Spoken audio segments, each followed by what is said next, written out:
Sorry, you guys are also in the situation of Benjamin Šeško. I'm receiving many questions. As I told you earlier today, Newcastle sent a bid. There is a negotiation ongoing with Red Bull Leipzig. Newcastle are ready to pay what it takes to Red Bull Leipzig. I know there is a lot of talk about the bids, guys. Accepted, rejected, bid done, bid sent. I repeat what I told you earlier. This depends on Šeško. When Šeško will say, I want to go to this club, this story will take clear direction. But the bids at the moment are not going to make the difference because Newcastle are going to pay what is needed if Šeško decides to join them, and Manchester United are ready to bid and start the negotiation if Šeško decides to join them. So this depends on Benjamin Šeško. It's late night on Saturday, the night between Saturday and Sunday, and Šeško at the moment has still not decided. I told you on Tuesday it's not going to be tomorrow, on Wednesday it's not going to be tomorrow, on Friday it's not going to be tomorrow, on Thursday it's not going to be tomorrow. I keep repeating that story. But from now on, we are entering into really important stages. I can add two more factors. It's been a really busy transfer window already, and there's so much more that could happen. Now, we've picked out four big-name players who could still be on the move this summer, all with different situations, by the way. We'll start the far side with Jack Grealish. We know that Napoli are interested in him. What's the best scenario of him this summer now, Jay? Obviously, he needs to go somewhere and play games. I think Jack Grealish is still like a fantastic talent. Obviously, he didn't play much last year, but the season before that he was very good, and Guardiola relied on him, especially in the Champions League for them defensive duties that he did. But last season was a terrible season for him. I think his next move, he needs to go in there and play week in, week out. I'm not sure if that would be Napoli. I would like to see him at somewhere like Aston Villa again, or Newcastle, or somewhere like that. Even someone like Everton. But there's no doubt about it. He needs to go and play now.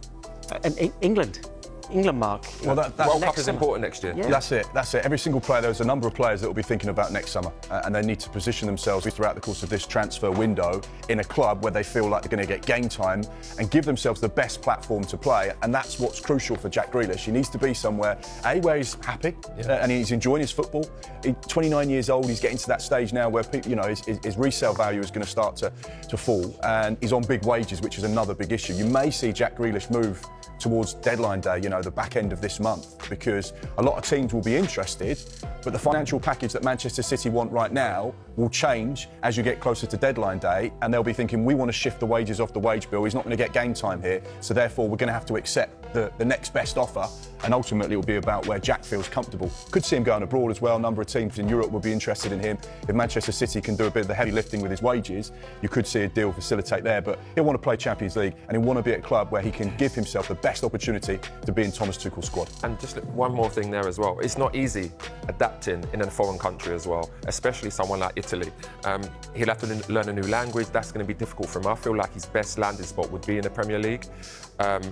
Especially with the World Cup around the corner, he needs to play week in, week out. And I feel like if he's going to go to someone like Italy, it will be difficult for him to bed himself in, learn a language and perform at the same time. One thing about experience. Yeah, you did it. Napoli's interesting as well. We had Ashley Young on a transfer show a couple of weeks ago, and he said the reason he's still playing now in his 40s is because of Antonio Conte and the way he drilled the players like he'd never been drilled before in terms of his fitness levels and the intensity of the training sessions. So whilst it might look on the surface like being great, it might be quite a powerful, difficult move for him to make, and that adjustment might be quite substantial in the early stages. Yeah, and Raheem Sterling also, Napoli also interested in him. We talked about him a little bit earlier on, didn't we? So we'll go to Ollie Watkins now, main man at Aston Villa. He's not on there because he's not wanted by his club. He's on there because his club do want him, but other clubs do as well. What do you see happening with Ollie Watkins? I think that he should stay at Aston Villa. Again, he's their talisman. He's done fantastically well there.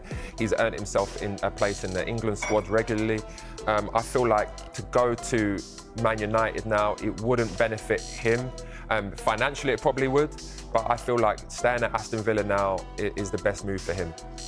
And that brings on to Jadon Sancho, another one who, at Manchester United, they tried so hard to sign him, Mark, but ultimately at this stage hasn't worked out. That there is still time. Of course, stranger things have happened. What's best for him? Because Dortmund, he's loved. Yeah, absolutely loved. Could it be a third time as well? He obviously came from Dortmund to Manchester United, where he'd had his best days, hence why United paid over £70 million for him. Went back on loan in 2024, got them to the Champions League final.